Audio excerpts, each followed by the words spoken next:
میں نے چیلنج کے طور پر یہ بات کی تھی کہ بچے کے کان میں جو اذان دی جاتی ہے تم بھی اس کے قائل ہو، اگرچہ بعض وہابی غیر مقلدین قائل نہیں ہیں، اس کو بدعت کہتے ہیں، لیکن مرزا نے اپنے بیان میں یہ کہہ دیا ہے کہ یہ درست ہے اور اذان دی جا سکتی ہے۔ تو اب اس سلسلے میں ایک حدیث بھی صحیح موجود نہیں ہے جس سے یہ ثابت ہوتا ہو کہ بچے کے کان میں اذان دینا سنت ہے۔ جتنی احادیث آئی ہیں وہ وہابی اصول کے مطابق ساری کی ساری ضعیف ہیں۔ جامع ترمذی میں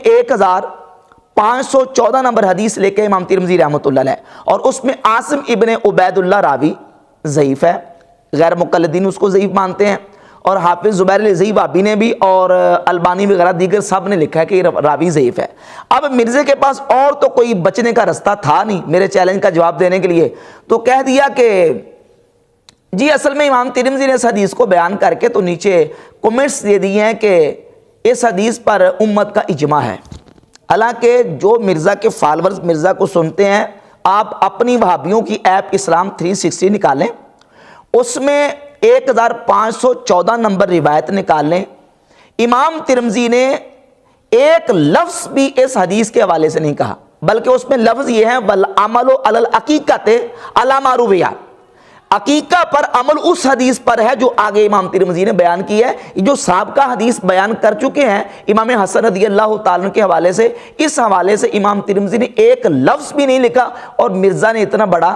جو نا وہ اتنی بڑی بات کر دی کہ امام ترمذی رحمۃ اللہ علیہ نے نیچے کمنٹس لکھ دی ہیں کہ اس پر امت کا اجماع ہے۔ اگر امت کے اجماع اور امت کے عمل ہی کو لینا ہے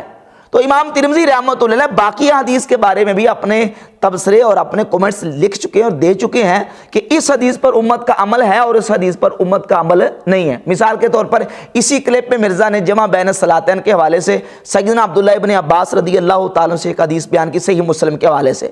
کہ سیدنا عبداللہ ابن عباس فرماتے ہیں کہ نبی کریم علیہ السلام نے مدینہ شریف میں 2 نمازیں ظہر اور عصر، مغرب اور عشاء اکٹھی کی ہے، بغیر سفر کے، بغیر خوف کے اور بغیر بارش کے۔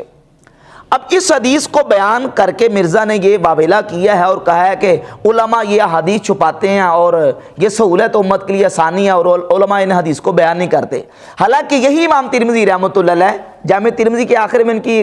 ایک چھوٹی کتاب چھپی ہے کتاب العلم، اس میں امام ترمذی شروع میں کتاب العلم کے بالکل ابتدا میں لکھتے ہیں کہ میری کتاب میں جتنی احادیث موجود ہیں ساری قابل عمل ہیں، کسی نہ کسی امام نے، کسی نہ کسی امت کے طبقے نے اس پر عمل کیا ہے، سوائے 2 حدیثوں کے۔ 2 حدیثیں میری کتاب میں ایسی موجود ہیں جس پر امت نے عمل نہیں کیا ان کے ظاہر پر۔ ایک حدیث سیدنا عبداللہ بن عباس سے ہے جو صحیح مسلم کی پیش کی جاتی ہے۔ تو امام ترمذی تو کہہ رہے ہیں کہ اس حدیث پر امت نے عمل ہی نہیں کیا، چھوڑ دیا، کیونکہ اس کے ظاہر پر عمل نہیں ہو سکتا، بلکہ اس کے برخلاف دوسری حدیث جامع ترمذی کی 188 نمبر حدیث امام ترمذی رحمۃ اللہ علیہ لے کے آئے ہیں کہ نبی پاک صلی اللہ تعالیٰ علیہ وسلم نے ارشاد فرمایا، وہ حدیث ہے کہ من جمع بین الصلاتین من غیر عذر، جس نے بغیر کسی عذر کے 2 نمازوں کو جمع کیا، فقد اتا بابا من ابواب الکبائر، تو وہ کبیرہ گناہوں کے دروازوں میں سے ایک دروازے پر آ گیا، یعنی اس نے کبیرہ گناہ کیا جس نے 2 نمازوں کو جمع کیا۔ اس حدیث کو بیان کر کے امام ترمذی کہتے ہیں یہ حدیث ضعیف ہے، والعمل علی ھذا عند اہل العلم، مگر اہل علم کا عمل اسی پر ہے، جس کے بارے میں امام ترمذی نے کوئی تبصرہ ہی نہیں کیا۔ مرزا کہتا کہ امام ترمذی کہتے اس پر اجماع ہے، اور جس پر امام ترمذی رحمۃ اللہ تبصرہ کر رہے ہیں کہ عبداللہ بن عباس کی حدیث پر عمل نہیں ہو سکتا، امت میں سے کسی نے اس پر عمل نہیں کیا، اور یہ جو حدیث ہے کہ جس نے 2 نمازوں کو جمع کیا اس نے کبیرہ گناہوں کے دروازوں میں سے ایک دروازے پر آ گیا، اس پر امت کا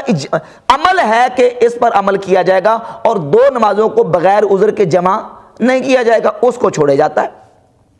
اور باقی رہے گی بات جو نا وہ بچے کے کان میں اذان دینے والی، اس سلسلے میں مرزا نے یہ بات بھی کی ہے کہ چونکہ امام ترمذی نے کہہ دیا کہ اس پر امت کا عمل ہے اور اجماع، حالانکہ بالکل نہیں کہا۔ آپ متداولہ جتنے نسخے ہیں وہ سارے متداولہ نسخے اٹھا کے دیکھ لیں، اسلام 360 پڑھنے والے اس کو اٹھا کے دیکھ لیں، 1514 نمبر حدیث امام ترمذی رحمۃ اللہ کے کوئی کمنٹس اس پر موجود نہیں ہے، بلکہ والعمل علی العقیقہ کے لفظ جو ہیں وہ بتاتے ہیں کہ امام ترمذی نے اگلی والی حدیث عقیقے والی اس کے حوالے سے کمنٹس دیے ہیں کہ عقیقے والی جو آنے والی حدیث ہے اس پر اہل علم نے عمل کیا ہے۔ اچھا، پھر اس کے علاوہ مرزا کہتا ہے جی امت کا اس پر عمل ہے، تو بھائی امت کا عمل صرف اذان پر نہیں ہے، امت کا عمل اذان پر بھی ہے اور اقامت پر بھی ہے کہ دائیں کان میں اذان دی جائے اور بائیں کان میں اقامت کہی جائے. تو امت کے آدھے عمل کو لے رہے ہو اور آدھے عمل کو چھوڑ رہے ہو. اور پھر امت کا عمل جو ہے اس سے تو ثابت ہوگا کہ امت کے عمل سے حدیث اگر ضعیف بھی ہو تو امت کے عمل سے اس کو تقویت مل جاتی ہے. اس سے تو بحمد تعالی ہم احناف کا موقع بالکل واضح ہوتا ہے اور ثابت ہوتا ہے کہ امت کے عمل سے ضعیف حدیث کو تقویت ملتی ہے. اور اگر پھر متعدد احادیث آ جائیں اور متعدد ترک اس کے جمع ہو جائیں تو تعدد ترک سے بھی حدیث درجہ حسن کو پہنچ جاتی ہے اور کامل عمل ہو جاتی ہے. اور پھر اگر فضائل اعمال میں ہو تو اس پر تو عمل کرنے میں کوئی حرج نہیں ہے.